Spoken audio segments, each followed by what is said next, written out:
Mario Kart World on Nintendo Switch 2 is the first new home console Mario Kart in 10 years. Logan and I got to play a ton of it today on Switch 2 hardware, and we loved it, and we can't wait to tell you all about it, so let's go.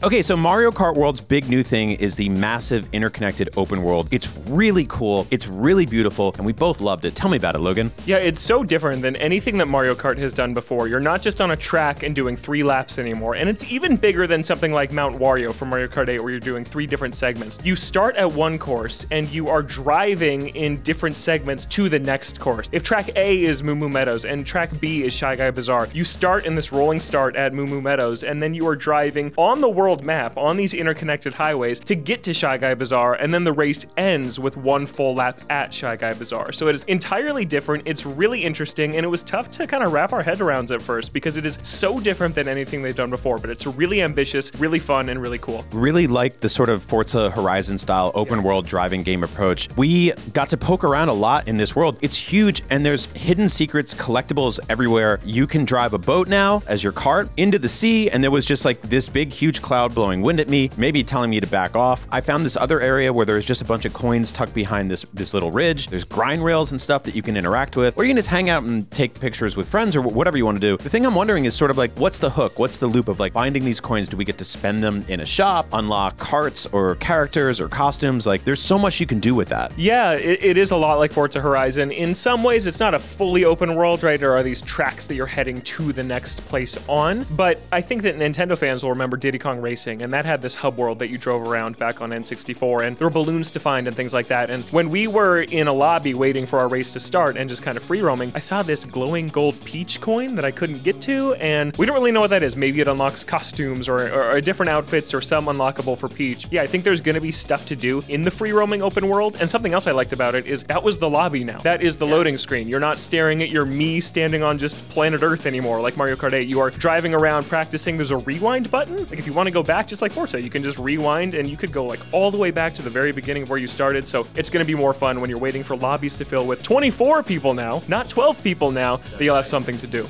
A brand new race across the entire world starts here.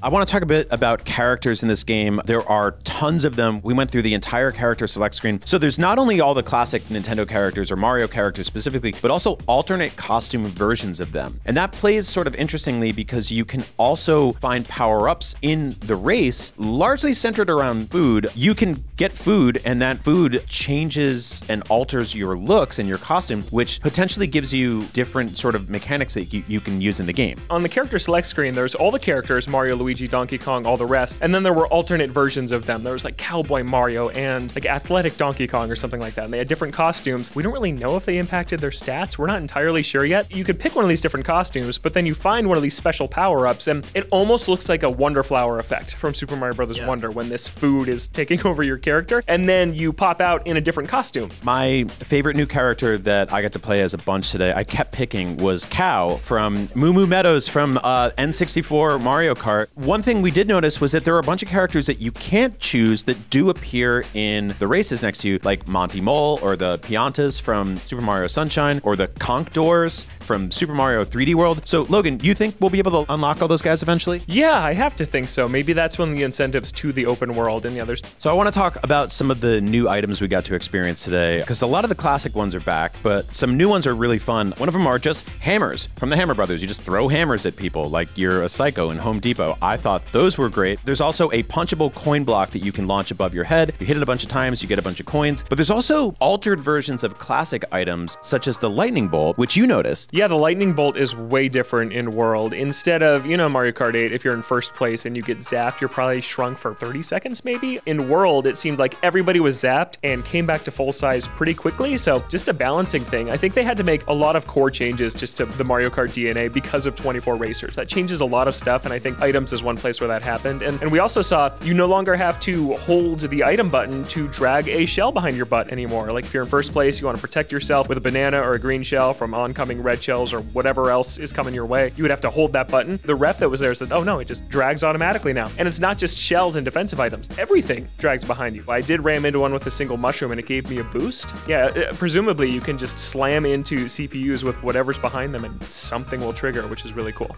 We also got to play on a bunch of different courses today. What were some of your favorites? Yeah, what's really cool is that there were definite remixes of classic Mario Kart courses in here, and even some turns and segments that were ripped straight from old Mario Kart games, but just remixed a little bit. Like Dino Dino Jungle from Double Dash is here, but it's different. The music plays, it's a remix of that track, and you go through the same turns with the geysers that boil over and launch you into the air. There's retro tracks, but not in the sense that, hey, we plucked this from Mario Kart DS and we remade it here. It's, we took this theme, this idea, this motif, and kind of just remixed it a little bit to fit this entirely new formula. They were all really, really good.